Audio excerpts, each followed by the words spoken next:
Cette fois-ci, on va parler de ballon sur glace. Il y avait une conférence de presse cet avant-midi à l'Arena Jacques Dubé à Témiscouata-sur-le-Lac. C'est qu'il y aura deux tournois importants. Un tournoi interprovincial Desjardins au mois de février, ça s'en vient dans quelques jours, et un championnat provincial senior élite et intermédiaire au mois de mars. Alors, ballon sur glace, on sait que c'est populaire chez nous. Ça va l'être au cours aussi des 2 prochains mois.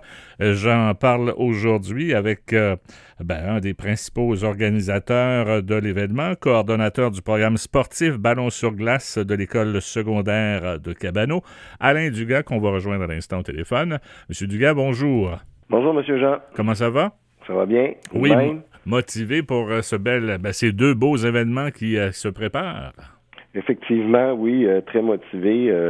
On parle du tournoi interprovincial Desjardins de ballon sur glace. Donc, cette année, 47 équipes, ce qui est la deuxième meilleure édition. L'an passé, on avait eu 52 équipes, ce qui était le record absolu. On est tout de même cette année à 47 équipes. Puis, si on tient compte qu'on va recevoir un autre événement majeur au début du mois de mars, donc pour nous, c'est très, très, très satisfaisant, les 47 équipes.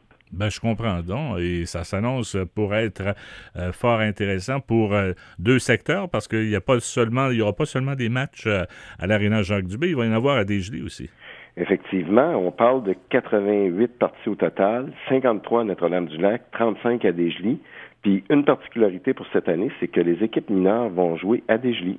Ça, c'est une première. Lors des 7 dernières éditions, ça n'avait pas été le cas. OK. Donc, et puis les adultes vont être... tous les matchs vont être présentés à l'Arena de Témiscouata-sur-le-Lac, c'est ça?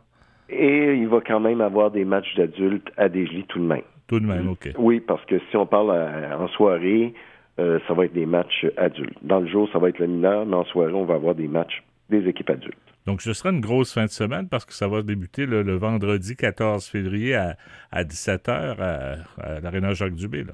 Oui, puis on joue jusqu'à 2 heures du matin. Ça recommence le samedi matin dans les deux arénas à 8 heures. Ça va se poursuivre à peu près jusqu'aux mêmes heures. On parle encore de 2 heures du matin. Ça recommence le dimanche matin à 6 heures dans les deux arénas, et ainsi de suite pour avoir la fin avec les finales aux alentours de 17 heures le dimanche. Vous avez raconté ça en conférence de presse cet avant-midi. Il y a fut un temps où lorsqu'il y avait seulement une aréna, il y avait des matchs jour et nuit. Oui, ça c'était l'époque. Il y a eu une époque que c'était effectivement le cas. Une seule aréna, ça commençait le vendredi soir, ça se déroulait jusqu'au dimanche soir sans interruption, jour et nuit. Ça, c'est parmi les gros tournois. On parle dans les années 80, des tournois à 75 équipes. C'était complètement fou. C'était jour et nuit, sans arrêt. Les matchs étaient très courts. On parlait de matchs au maximum 30 minutes, un 10 à temps continu, puis un 10 à temps chronométré, ce qui prenait une demi-heure la rencontre. Imaginez le nombre de rencontres qu'il pouvait avoir. Puis ça commençait le vendredi soir, puis ça se poursuivait jusqu'au dimanche. Ça a été les belles années du ballon sur glace à ce niveau-là. Je comprends. Donc, les gens devaient être... les joueurs et joueuses devaient être fatigués le dimanche soir. Hein? Oui. Tournoi interprovincial Desjardins, donc vous allez accueillir autour de 600-650 joueurs et joueuses. Hein? Oui, c'est ça. Répartis 30 équipes adultes, 17 équipes mineures. Les 17 équipes mineures vont participer à la 5e étape du circuit provincial mineur, qui est une des compétitions qui est reconnue par la Fédération québécoise. On parle de 15 équipes du Témiscouata, 4 adultes, puis 11 équipes mineures. Alors, intéressant. Et ça, c'est du 14 au 16 février. Et vous ne manquez pas de travail. Vous organisez un autre événement, c'est le championnat provincial senior élite et intermédiaire. Ça, c'est du 6 mars au 8 mars prochain. Effectivement, deuxième compétition majeure. C'est un championnat provincial. Pour nous, c'était très intéressant de l'accueillir parce qu'il faut dire que dans ce championnat-là, on retrouve les meilleures équipes en province. Quand on parle d'équipe élite hommes ou élite femmes, ça va se jouer chez nous. Ces équipes-là vont descendre chez nous pour essayer d'avoir une place pour le prochain championnat canadien.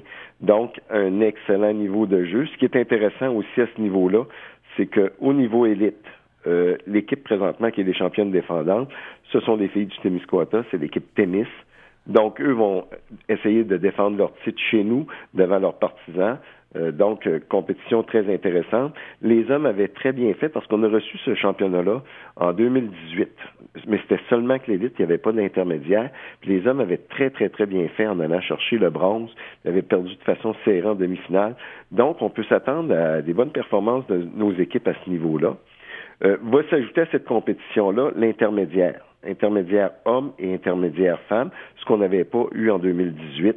On parle d'une possibilité d'à peu près une vingtaine d'équipes, soit une douzaine d'équipes au niveau des hommes intermédiaires, puis 7 ou 8 équipes au niveau des femmes, mais la période d'inscription n'est pas encore terminée pour ces catégories-là, donc ça va se terminer le 10 février.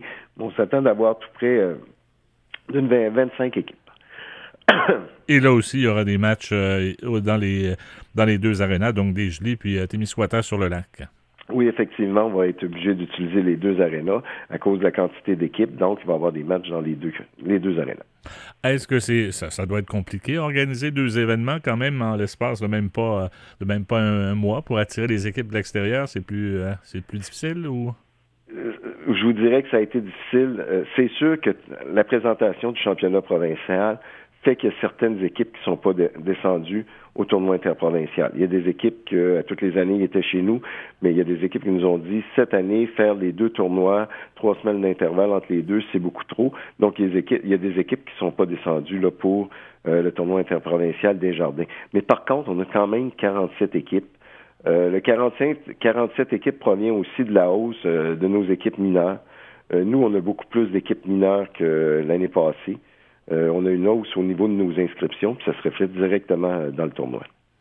Et tout ça, les spectateurs pourront y assister à des coûts très abordables.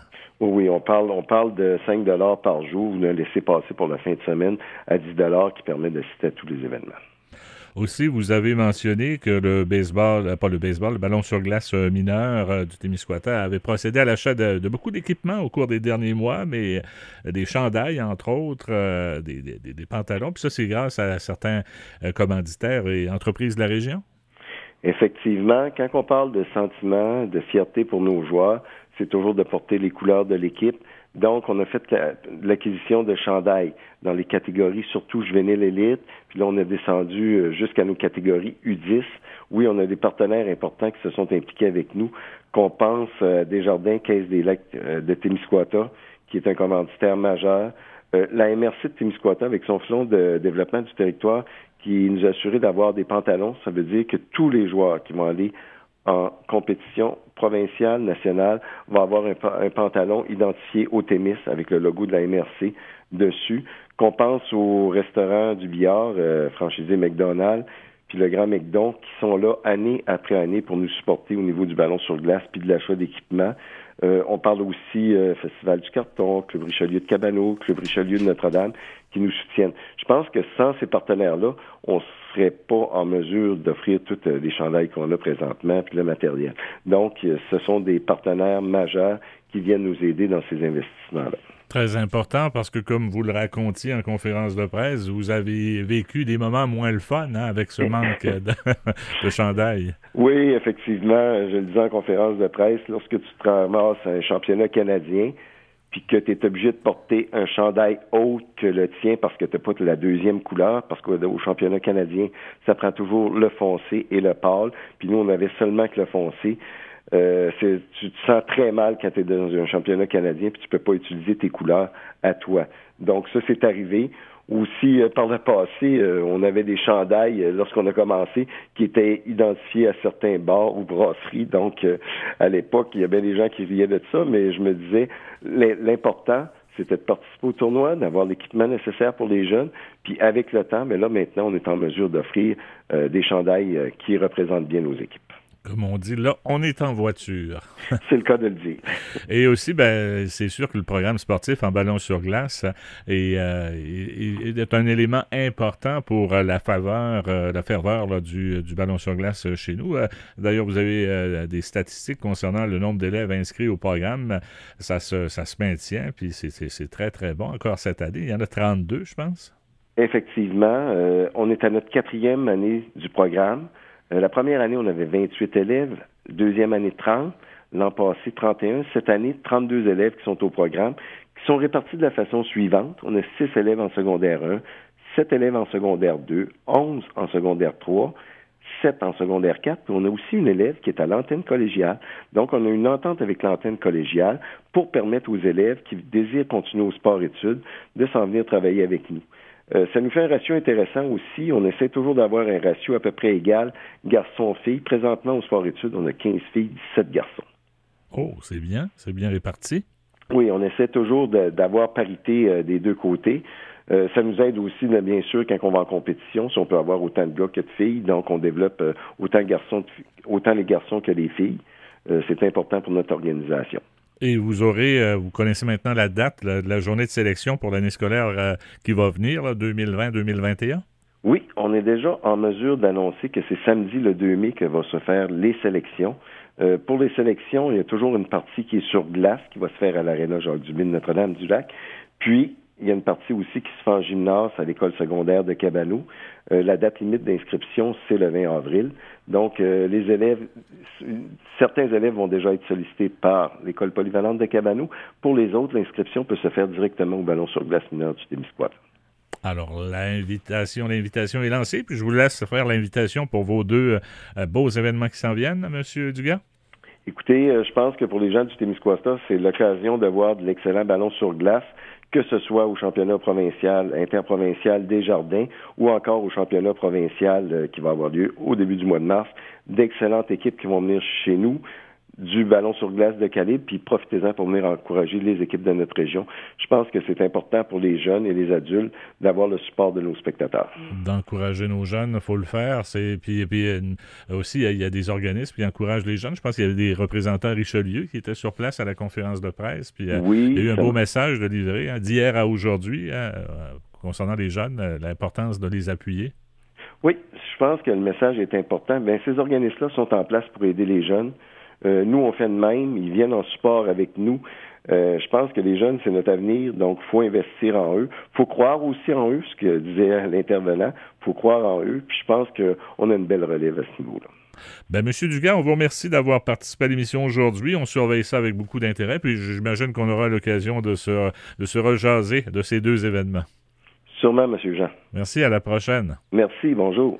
Alors voilà Alain Dugas, qui est coordonnateur du programme sportif Ballon sur glace de l'école secondaire de Cabaneau et il est président aussi du Ballon sur glace mineur du Témiscouata et aussi grand organisateur de ces deux rendez-vous, tournoi interprovincial des Jardins et championnat provincial senior élite et intermédiaire. Le ballon sur glace plus populaire que jamais chez nous.